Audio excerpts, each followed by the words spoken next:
로마서 12장 15절에서 16절까지의 말씀입니다. 하나님 예배 중고등부 예배는 로마서 12장 15절에서 16절까지의 말씀입니다. 제가 가진 성경책으로는 256쪽에 위치해 있습니다. 로마서 12장 15절에서 16절 말씀 다 찾으신 줄 알고 제가 공독해 올리겠습니다.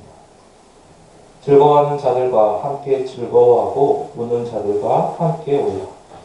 서로 마음을 같이하며 높은 데 마음을 두지 말고 도리어 낮은 데 처하며 스스로 지혜 있는 채 하지 말라.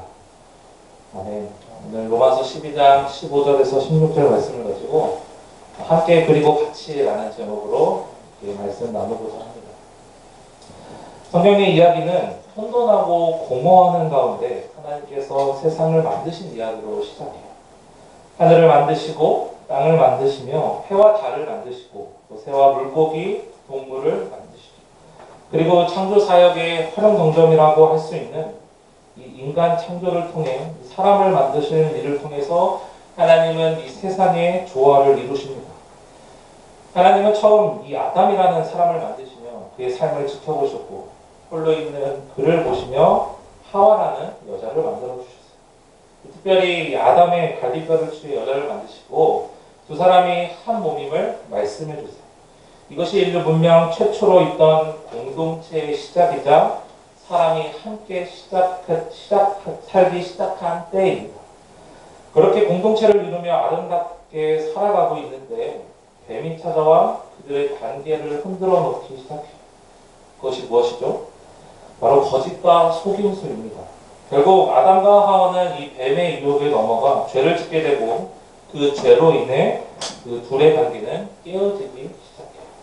내 뼈 중에 뼈요 살 중에 살이라고 고백했던 이 아담의 고백이 저 여자 때문에 하나님이 만들어주신 저 여자 때문에 라는 원망으로 바뀌게 되죠.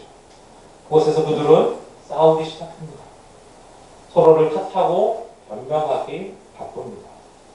그 다음 그의 후손인 가인과 아벨은 어땠나요? 다툼을 넘어 살인으로 이어지게 됩니다.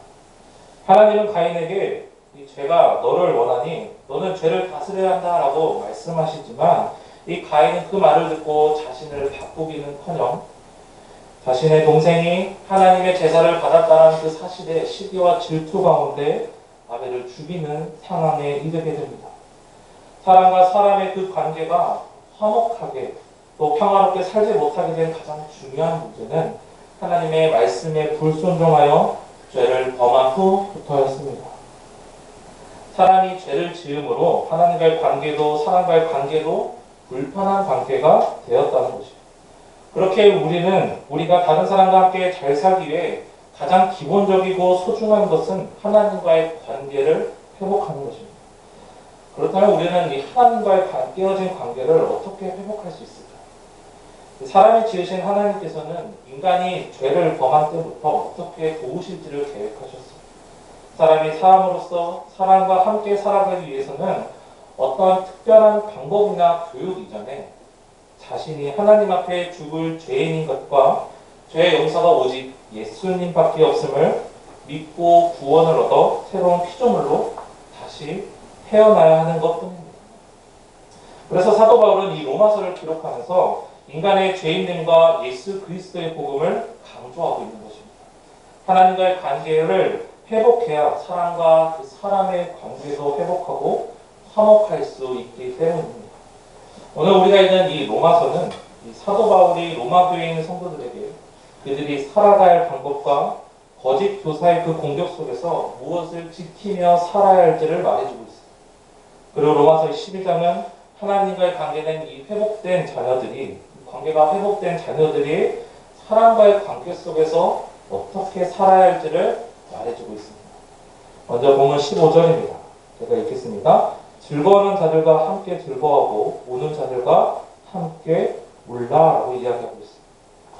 우리 중고등부 친구들은 최근에 즐거워하는 자들과 함께 즐거워하고 또 우는 자들과 함께 울던 적은 언제였을까요?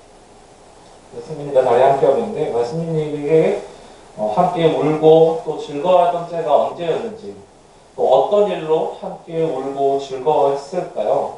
혹시 대답 안 해도 괜찮아요? 중고등부 예배 때는 이렇게 질문하고 대답을 하는 시간이 있었지만 오늘 괜찮습니다. 한번 잘 생각해 보세요. 우리가 곰곰이 생각해 보면 함께 슬퍼하는 것은 어느 정도 할 수 있는 것 같아요. 가까운 사람이 아니라고 해도 그 사람에게 슬픈 일이 있다면 긍휼한 마음으로 공감하기도 하고 위로할 수도 있어요. 정말 우리가 눈물을 흘리면서 깊이 슬퍼해 주지는 못해도 동정심을 가지고 마음으로 슬퍼할 수 있습니다. 그런데 함께 즐거워하는 것은 때론 어려운 것 같아요.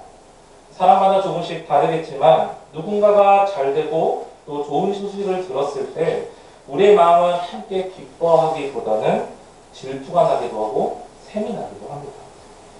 제가 몇 년 전 학교 체육대회에서 학교에서 여름마다 이제 행사가 있는데 그 체육대회에서 추천 상품으로 노트북이 나온 적이 있어요. 그것이 1등 상품이었는데 저는 그 상품을 굉장히 원했고 또 갖고 싶어서 아주 간절한 마음으로 그것이 당첨되기를 바랐습니다. 하지만 그 상품은 제가 아닌 다른 사람이 이제 가져가게 됐는데 그때 제가 보였던 반응은 어떤 반응이었을까요? 정말 저를 진심으로 축하하고 기뻐하며 함께 즐거웠을까요? 저도 이 말씀을 준비하면서 다시 한번 깨지게 되는 시간이었는데 제가 그때 어떤 반응을 보였냐면 나는 이런 당첨 같은 건 전혀 없어. 내가 진짜 살면서 이런 것을 당첨돼 본 적이 한 번도 없어 라고 하면서 저는 제 자신을 놓고 신세한탄을 하기 시작했고 제 자신 자체, 존재 자체를 막 깎아내리고 있었던 거예요. 사실 그 노트북을 받은 학생이 누구인지 더 알았기 때문에 가까운 사람이었기 때문에 더 축하해주고 기뻐해줄 수 있는데 저는 난 이런 거 당첨 절대 되지 않아. 내가 진짜 필요한 게 나 원했는데 하나님은 들어주시지 않았나? 이러면서 괜히 하나님을 원망하고 제 자신을 탓하는 저의 모습을 발견했습니다.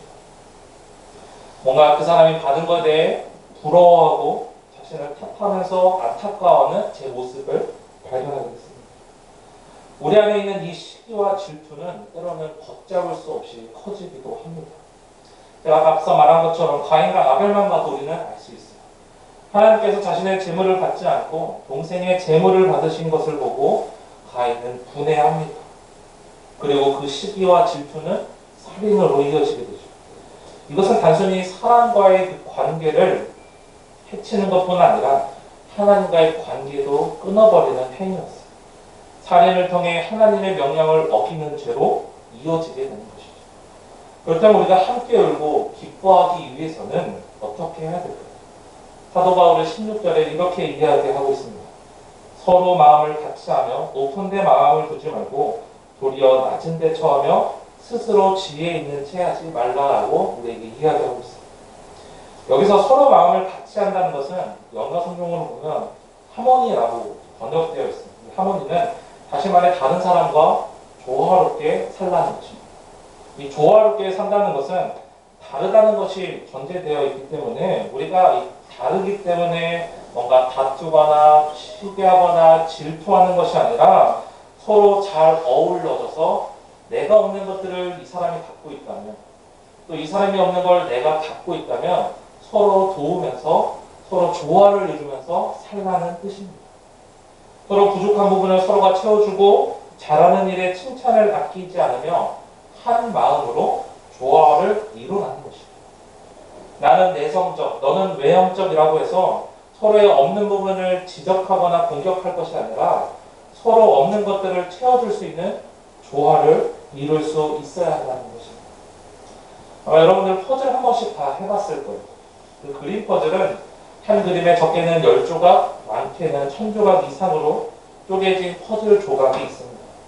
이 퍼즐 조각은 모양도 다 다르고 그 안에 그려진 그림도 다 달라요. 한 그림 퍼즐 안에는 같은 그림의 조각이 나올 수 없습니다. 이렇게 쪼개진 조각들은 모두 다 다른 모양과 그림을 가지고 있지만 이것을 하나씩 맞춰 나가다 보면 결국 이 퍼즐은 한 그림을 나타내게 되고 하나의 모양을 나타내게 됩니다. 자신의 자리를 찾아가 있게 된다면 그 조각들이 조화를 이루어 하나의 그림으로 완성됩니다. 우리는 하나님이라는 하나의 모양과 그림을 완성하기 위해 살아갑니다. 가끔 옆에 있는 조각이 싫기도 하고 또 마음에 들지 않기도 해요. 그 옆에 있는 조각이 더 멋진 그림의 조각과 붙어 있는 것을 보면 질투나기도 해요. 그러나 그 옆에, 나의 가장 옆에 있는 이 조각이 없다면 우리는 그 옆에 있는 조각과 이어질 수 없습니다. 내 바로 밑에 있는 조각이 싫다고 해서 이것을 밀어낸다면 그 아래에 있는, 더 아래에 있는 조각과 우리는 이어질 수가 없어요. 우리 모두는 하나님의 자녀, 하나님의 백성입니다. 하나님께서 이 땅에 지으신 사람입니다. 우리 모두는 하나님께 돌아가야 하고 우리 모두는 하나님이 찾으시는 그 사람들입니다. 그 일을 위해 하나님께서는 공동체를 허락하셨어요. 그것이 교회이고 또 그것이 가족이고 그것이 함께하는 사람들입니다. 우리는 그들과 함께함에 있어서 어떤 마음을 품고 계십니까? 또 우리는 그 함께하는 그 사람들과 함께 얼마나 즐거워하고 함께 울고 계십니까? 우리 모두는 서로가 서로에게 필요한 존재인들 있습니다. 하나님 나라를 꿈꾸며 살아가는 가운데 없어서는 안 될 사람입니다. 놓쳐서는 안 될 사람입니다. 특별히 이번 추석 연휴를 보내는 가운데 가족들과 함께 시간을 보내면서 같은 마음을 품어보기를 원합니다. 함께 그리고 같이 이 시간들을 보내면서 조화를 이루는 시간들이 있기를 원합니다. 그로 인해 하나님과의 관계가 더 깊어지고 하나님의 사랑을 누릴 수 있는 귀한 시간이 되기를 주님의 이름으로 간절히 축복합니다.